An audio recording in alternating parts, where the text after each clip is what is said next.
प्रेम से बोलिए उमापति महादेव की जय। आदि शक्ति मैया भवानी की जय। श्री गणेश भगवान की जय। उमापति महादेव की जय।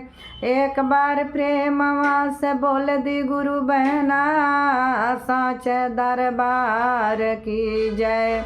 हर हर महादेव, हर हर महादेव। जितना गुरु भैया गुरु दीदी वीडियो के देख रहल बानी सबका चरणों में प्रणाम करतनी। प्रणाम स्वीकार करी भैया दीदी। भैया दीदी अपन प्यार दुलार के बढ़ाई। भैया दीदी रौरे सबके प्यार दुलार देहल हम केहू के रौरा हमरा के ई प्रेम मिले वाला बा, आज तकदीर मिले वाला बा। भैया दीदी सब कोई से प्रार्थना करतनी भैया दीदी पे अपन प्यार दुलार दी लोगन। देखी एगो शिव कथा लेके आइल बनी। गरीबी बाहरे गरीबी।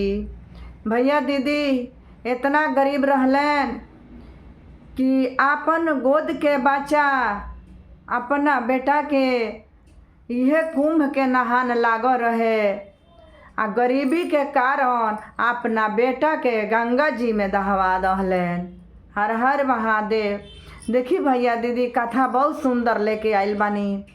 कथा के गुण बाद में पता चली भैया दीदी। कथा के पूरा सुने, पूरा सुनला से रहस्य के जानकारी होला भैया दीदी, अधूरा में ना सुने। मालती देवी 999 अपना चैनल पर औरा सबके बीच बैठल बानी, वीडियो भेज रहल बानी। अपन प्यार दुलार के बनाई भैया दीदी। नया साल के नया जीवन में फूल खिलाई। जहाँ गलती सही होत हो के ता तनी बताओ जब भैया, हमनी के नादान बानी सन जानकारी नहीं है। देखी भैया दीदी कैसे भइल कि अपना गरीबी के कारण अपना बेटा के गंगा जी में दहवा दहलन। देखी भैया दीदी एगो राजा एगो किसान रहलन। किसान रहलन, उ बड़ा गरीब रहलन, बड़ा गरीब रहलन। उनकर एगो बेटा एगो पतोह रहेलो। एगो बेटा एगो पतोह रहेलो भैया दीदी। गरीबी के कारण अपना घर से निकाल दहलन। बेटा तनी निमन से ना कमास, निमन से ना कमास। उनकर पत्नी आई रहली तो अपना घर से उनका के निकाल दहलन। कहलन जे तहनी के जा लोगन, जहाँ मन करी तहाँ कमैह आ खैह, हमरा घर से तहनी के जा लोगन। बाप महतारी उ लोग के घर से निकाल दहलक। दोनों पति पत्नी चल गइल लो। जाते जाते जंगल में चल गइल लो। जंगल के किनारे एगो मड़ई बनावल लो। मड़ई बना के वही में रहत रहे लो। दोनों पति पत्नी गांव नगर से भीख मांगे लो आ भीख मांग के खाए लो। उनकर जांगर रहे ना कमाए के, वही कारण से बाप महतारी निकाल दिला रहे। आ पत्नी केहू के चिन्हले जानले ना रहली। हे भैया दीदी उ कहाँ कमाए जास। दोनों पति पत्नी लगल लो गांव नगर में भीख मांगे। भीख मांग के खाए लो। वही तरह वो लोग के दिन ओराए। आ देखी भैया दीदी कुछ दिन के बाद उ गर्भवती रह गईली। कुछ दिन के बाद उ गर्भवती रह गईली। अब तो उनकर पति सोचे लगले जे तू तो गर्भवती रह गईलू, हमनी के पेट भरते नहीं है। ये बाल बच्चा के पेट कैसे भरी आ कैसे नैया पार लागी। पत्नी रोए लगली, कहतारी जे अच्छा जाए दी, जेकर चरण हमनी के धैले बानी सन महादेव के, जौन महादेव करेलन तौन बड़ा बढ़िया करेलन। महादेव जौन करेलन तौन बड़ा बढ़िया करेलन। हमनी के भीख मांग के खातानी सन सब महादेव माता पार्वती देखतानी। रोज लो का निमन ना लागे। एक एक दिन बीतत गईल। लेकिन विचार के बहुत बढ़िया रहे लो। दोनों जना कहीं झूठ ना बोले लो, केहू के चोरी ना करे लो। जौन मिले तौन में से बना के खाए लो आ अपन मड़ई में रहे लो। अब देखी भैया दीदी गरीबी, केहू घी में के खाता, केहू नमक रोटी खाता, बाहरे महादेव के बनावल दुनिया आ अपन करम। देखी भैया दीदी चर्चा के पूरा सुनल जाई। चर्चा हम भेज रहल बानी, रउरा सबके बीच बैठल बानी।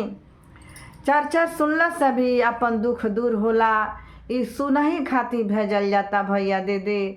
चर्चा में जाई जा ना मन से सुनी तो गईल व्यर्थ हो गईल। अपना घर ही रही शिव कथा चर्चा के प्रेम से सुनी। दीदी लोग खोज खोज के सुनल जाला आ हमनी के भेजल जाता निसन, तो रउरा सबके प्यार दुलार मिलता। देखी दीदी भैया उनकर 9वां महीना पर बेटा भइल। 9वां महीना पर बेटा भइल। बड़ा खुश भइल लो जे बबुआ भइल बा। हमनी के बाप माई निकाल दहल हमनी के घर में से। आ बबुआ भइल बा, अब हमनी के नीमन बाड़न, हमनी के कमैहन ना खियैहन। देखी भैया दीदी खूब प्रेम से सुनम लोगन कथवा, बहुत सुंदर कथा बा गरीबी के। देखी भैया दीदी बड़ा मेहनत से बनावल जाला, बड़ा श्रद्धा से भेजल जाला, बड़ा समय दहल जाला। हे भैया दीदी अपन प्यार दुलार बनायम।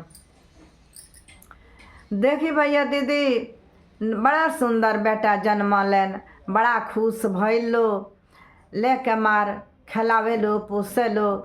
पोसत पोसत उनकर बेटा जैसे 9 दिन के भइलन तैसे उनकर पत्नी गुजर गईली।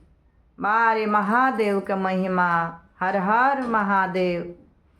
महादेव के दया देखी भैया दीदी बेटा के जन्म दे के आ उनकर पत्नी गुजर गईली। अब यशोदा के रोए लगलन। यशोदा के गोद में बेटा के लेके रोए लगलन।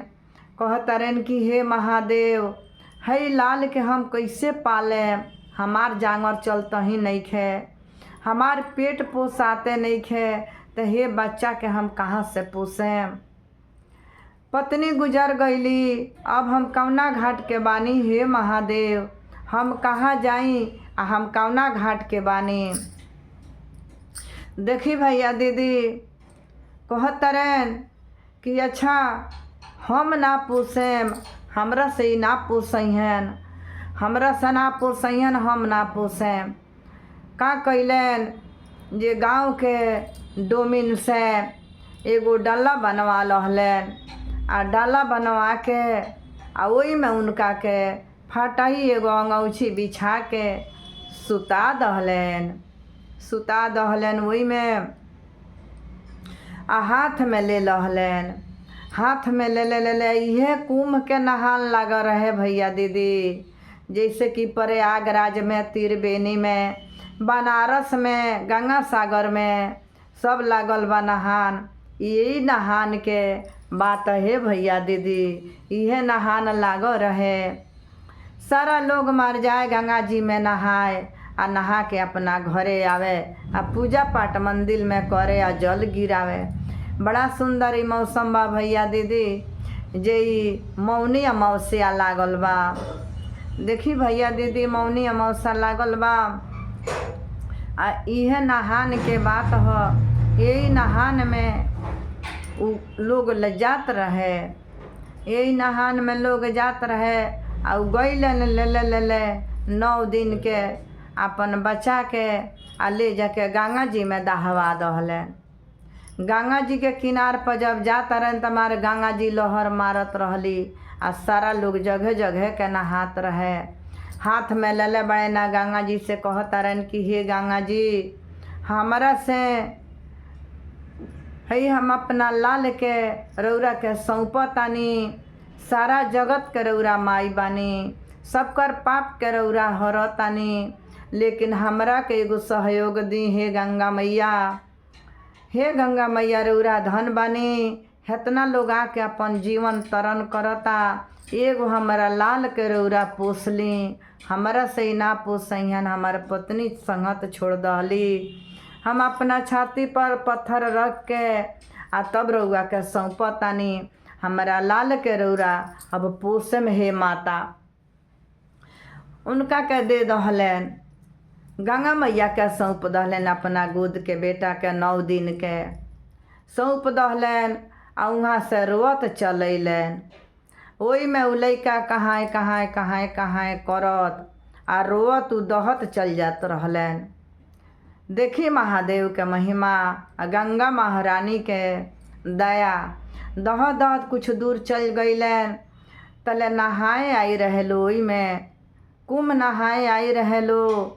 वो लोग के एको बाल बच्चा ना रहे, एको बाल बच्चा ना रहे। वो लोग के बहुत समय बीत गई रहे। आ देखत आलो जे हई बाँस के डाला में एगो लइका दहल चल आवता, एकदम नवजात बच्चा। पति उनकर देखत रहन तो कहत रहन जे हो हई न देख, हई देख कितना सुंदर बच्चा दहत आवता आ डूबल नइखे। आ बाँस के डलरी में ई दहत चल आवता। ले चले के हमनी के पुष्पाल कल जाई। गंगा महारानी महादेव जी हमनी के देहल हलो। बड़ा खुश हो के छान लहल लो। छान के अपना आँचर में लपेट लेली आ लपेट के घरे लेके चल गईली। देखी महादेव के महिमा, गंगा महारानी के कुंभ नहैला के फल ले गई लो। ले जाके पोसे लागल लो। पोसत पोसत बहुत लोग के समय बीत गईल। जब लइका 14 बरस के हो गईलन, जब 14 बरस के लइका हो गईलन, तब कहतारी अपना पति से जे स्वामी चली ना फिर कुंभ लागल बा, चले के नहाए। सब लोग जाता, हमनियों के नहाए चले के हमनियों के नहा लहल जाओ। कहता रहे कहिया जाता लो? तो 21 तारीख के नहान लागल बा, चले के हमनी के नहाए। 21 तारीख के नहान लागल रहे। कहलन जे अच्छा हम जातानी, सब सामान बाजार से किन के लिया देतानी, आ तू घर में के सामान सरियाव आ हमनी के चलल जाई, चल के नहा लहल जाई। कह के उ चल गईले बाजारे। लागल लो सामान सरियावे। माई बेटा कपड़ा लता फींचे लगली। भुजा बारी सरियौली, सरिया उरिया के आ चलली कुंभ नहाए। मारे महादेव के दया, कुंभ नहाए चलली। जब कुंभ नहाए चलत चलत जाके ओइजा पहुँचता लो, नहा धोआ के आ कहल लो जे अब चले के घरे। तले जवानी अपना बेटवा के दहौले रहलन गंगा जी में, उ साधु हो गई रहलन। जब पत्नी से संगत छूट गई आ बेटा के दहवाइए दहलन, तो ई साधु रूप हो गई रहलन। ई साधु बन गई रहलन। कहस कि हम रह के का करेम, हम रह के का करेम। साधु बन गईलन जे भीख दुख मान के जगह जगह हम खाएम, हम जगह जगह भीख मांग के खाएम। साधु बन गईलन। साधु बन के जगह जगह से भीख मांग के खास आ यही इनकर दिन ओरा जाए। आ वही जाऊ बैठ रहलन आ बैठ के सारा लोग के टीका करत रहलन। सब लोग के टीका करत रहलन। ओई में 5, 10, 20 लोग रुपया देत रहे। इनकर बेटा 14 बरस के हो गई रहलन। कहतरी जे बाबू जाना उ साधु बाबा टीका करत रहन, जा टीका करवा लो। जब ओ जन गईलन टीका करवावे, तब उ साधु बाबा चिन्ह ललन। कहतरन जे हे बाबू तू हमार बेटा हउआ, तू हमार बेटा हउआ, तू हमार लइका हउआ, हमार बेटा हउआ। केकरा संगे तू आइल बड़, केकरा संगे तू बाबू आइल बड़, कहाँ तार घर ह? लइका अपन घर बतौलन, अपन घर लइका बतौलन। लइका घर बतौलन आ कहतारन जे माई ए बाबूजी हई साधु बाबा कहतारन तू हमार बेटा हउआ, तू हमार बेटा हुआ। मने करना टीका क दहलन। कहतारन तू हमार बेटा हुआ, पैसा देतानी तो नइखन लेत। तो दोनों पति पत्नी सोचे लागल लो जे होई ना होई। बुझाता इहे साधु अपन बेटा दहवा के आ साधु भइल बाड़न।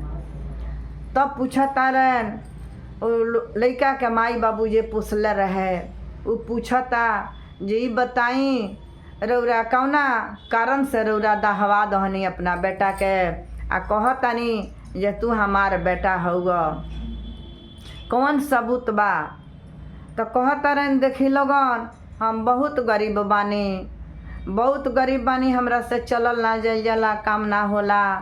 हमनी के जंगल के किनारे मड़ई बनौले रहनी सन, आ ओई में पति पत्नी रहत रहनी सन।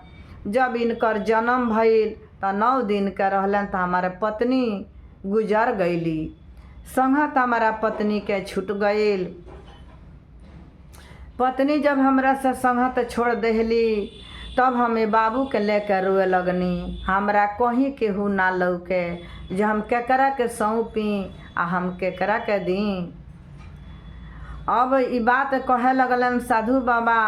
आई दोनों जना सोचे लागलो ये सच्चाई बा, बुझाता जे नहीं के ई बबुआ हउएन। बारे किस्मत के खेल महादेव देखी, गरीबी गरीब अमीर भैया दीदी सब अपना कर्म से मिलेला। जैसे हमनी के कर्म कैले बानी सन वैसे ही फल देवे वाला महादेव बानी।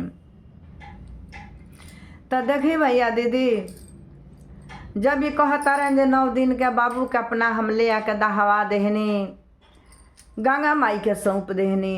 कहनी जे हे गंगा मैया यही कुंभ लागा रहे हे दीदी भैया। तब हम बाबू के ले आके बांस के डलरी में आ फटई अंगौछी में हम दहवा देहनी। आ यहाँ से रोवत हम घरे चल गईनी। गंगा मैया से कहनी जे हे गंगा मैया हेतना लोग के रौरा पाप धोतनी है, हमारा बाबू के हमारा लाल के रौरा पोस है। यही में दहवा के हम चल गईनी।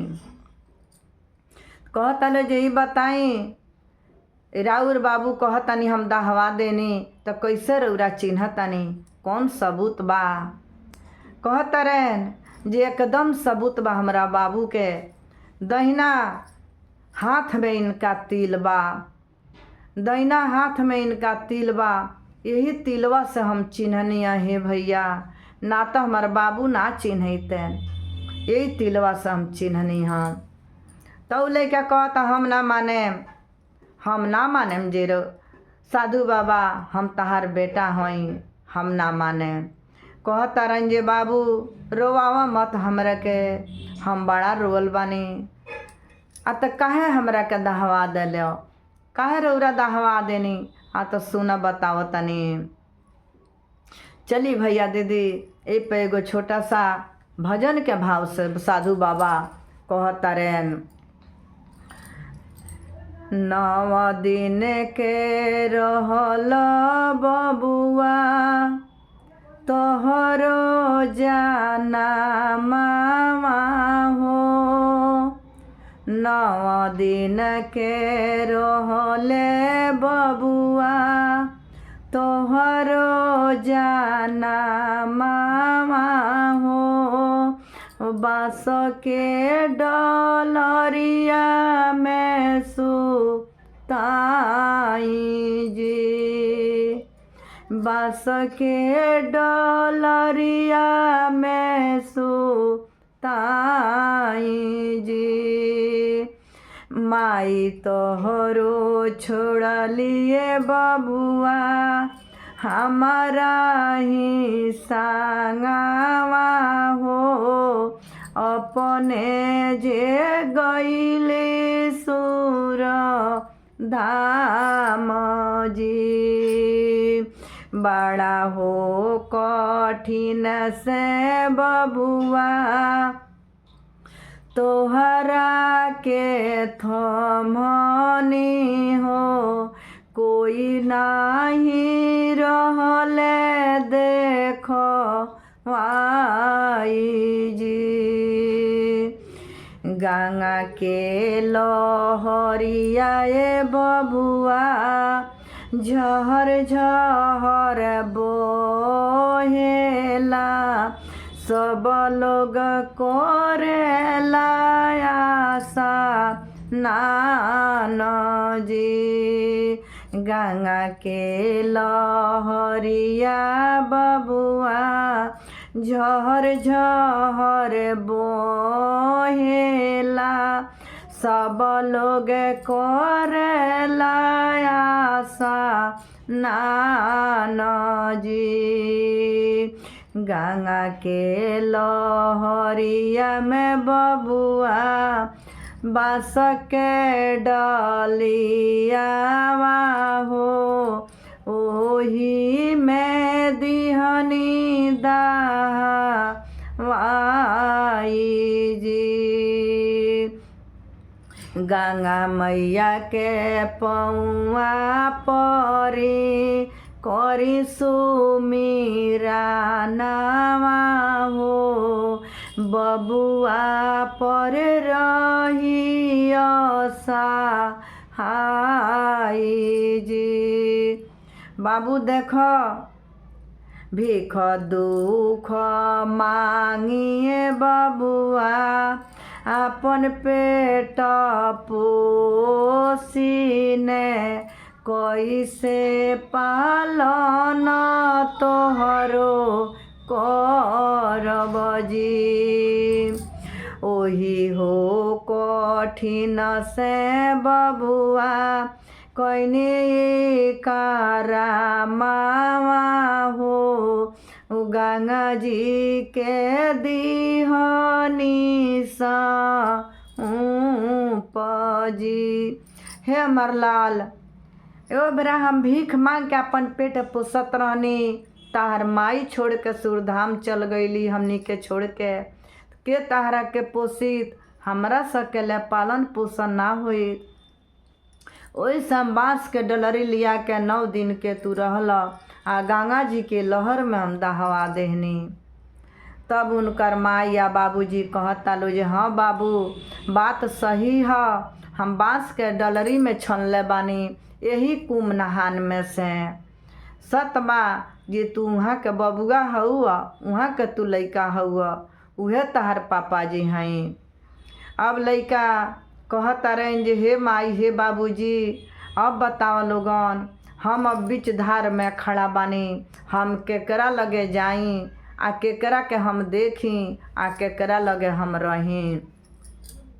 रोए लगलेन गंगा मैया से विनती करे लगलेन गोड़ लागी पैया हो परी गंगा हमरो मैया हो हमरो करमवा दीबा ताय जी हमरो नसीबवा दीबा ताय जी के करा के माई कहीं के करा के बाबूजी हो के होई है हमारो सहाय जी। तब उनकर माई बाबू पोसले रहे लो कहता लो जे बाबू तू वहाँ के बेटा हुआ आ तू वहाँ के लगे जा वहाँ के बेटा हुआ उ जन्म देले बानी वहाँ के लगे जा हमरा लगे ना आव।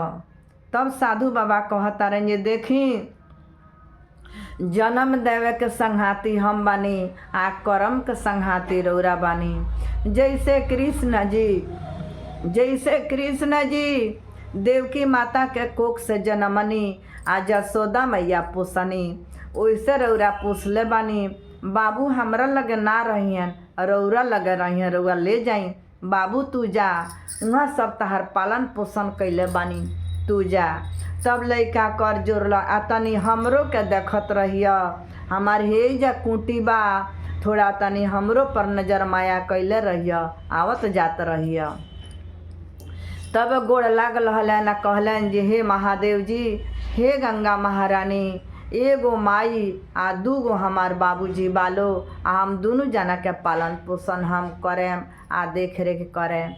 देखी भैया दीदी महादेव के दया आ गरीबी के यह कहल जाला गरीबी भैया दीदी बनला के आर सभे बा बिगड़ गईला में कोई ना काम में आवेला। भैया दीदी अपन प्यार दुलार के बनौले रहें बड़ा सुंदर कहानी बा गरीबी के।